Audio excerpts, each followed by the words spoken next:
எல்லோரும் அவங்கவுங்க ஸ்டைலில் ஒரு மீன் குழம்பு வைப்பாங்க. நான் என்னோடய ஸ்டைலில் மீன் குழம்பு வச்சுருக்கேன். எப்படி செய்யலான்னு பார்க்கலாம்.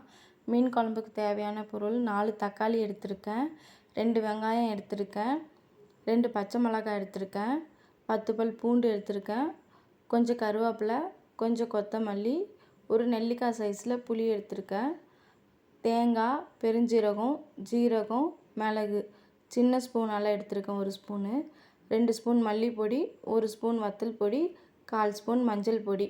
நான் இன்றைக்கி மீன் குழம்பு வைக்கிறதுக்கு ஊளி மீன் தான் எடுத்திருக்கேன். ஊளி மீனுன்னு சொல்லுவாங்க, சீலா மீனுன்னு சொல்லுவாங்க.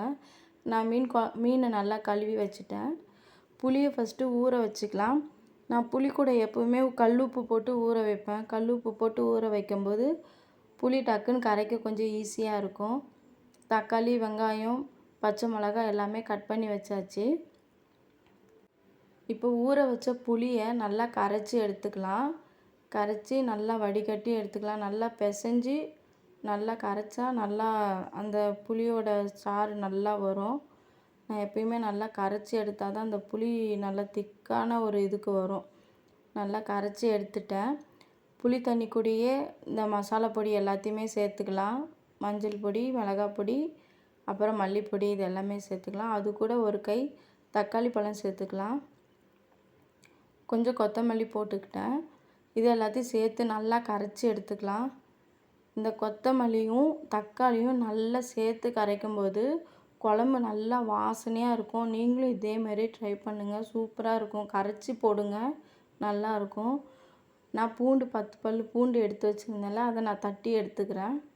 நான் எப்பயுமே குழம்புக்கு பூண்டு நான் தட்டி தான் போடுவேன் மீன் குழம்புக்கு. இப்போ எடுத்து வச்சுருந்த தேங்காய், பெருஞ்சீரகம், ஜீரகம், மிளகு இது எல்லாமே ஒரு மிக்ஸி ஜாரில் போட்டு அரைச்சி எடுத்துக்கலாம். நான் இது கூட அரைக்கும்போது கொஞ்சோண்டு வெங்காயம் போட்டு அரைப்பேன், நல்லாயிருக்கும். ஸ்டவ் ஆன் பண்ண வச்சுட்டு ஒரு பாத்திரம் வச்சுட்டு, நல்ல பெரிய பாத்திரமாக வச்சுட்டு, நான் இன்றைக்கி தேங்காய் எண்ணெயில் தான் மீன் குழம்பு செய்கிறேன்.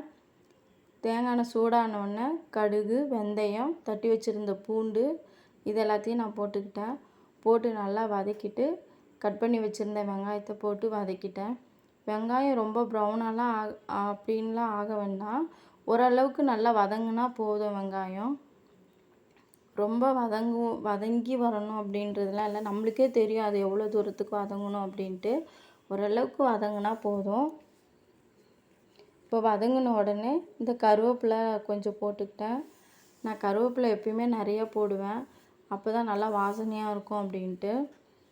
அதுவும் தேங்காய் எண்ணெயோடு சேரும்போது இன்னும் நல்லா வாசனையாக இருக்கும். அப்புறம் கட் பண்ணி வச்சுருந்த தக்காளி போட்டு நல்லா வதக்கிக்கிட்டு இருந்தேன்.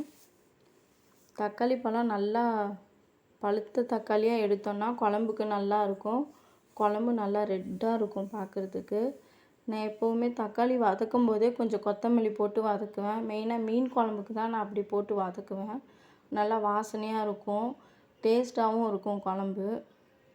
நல்லா கிரேவியாக அப்படியே நல்லா வதங்கி வரணும். அது நல்லா வதங்கி வந்துட்ட உடனே நான் கரைச்சி வச்சுருந்த புளி, மசாலா பொடிலாம் போட்டு கரைச்சி வச்சுருந்ததை அதில் எடுத்து ஊற்றிட்டு தேவையான அளவு உப்பு இருக்கான்னு பார்த்துக்கலாம். நான் கொஞ்சம் உப்பு கம்மியாக இருந்ததுனால நான் இப்போ உப்பு சேர்த்துக்கிட்டேன். நீங்கள் எப்படி இருக்குன்னு பார்த்துக்கோங்க. அப்புறம் கொஞ்சம் நேரம் மூடி வச்சுட்டு குழம்பு ஒரு கொதி வந்த அப்புறம் இந்த பச்சை மிளகாவை போட்டுக்கலாம். மீன் குழம்பு நல்லா கொதித்து நல்லா ஏடு வந்துடுச்சு பாருங்கள். இந்த திக்காக இருக்கிற டைமில் தான் நம்ம மீன் போடணும். மீனை போட்டு ரொம்ப நேரம் கொதிக்க வைக்க வேண்டாம். ஓரளவுக்கு கொஞ்சம் நேரம் ஒரு 5 நிமிஷம் கொதித்தா போதும், இல்லைன்னா மீன் எல்லாமே உடஞ்சிரும். மீன் குழம்பு ரெடி ஆயிடுச்சு. கொத்தமல்லி போட்டு இறக்கிடலாம். பாருங்கள், ஒரு மீன் கூட உடையல.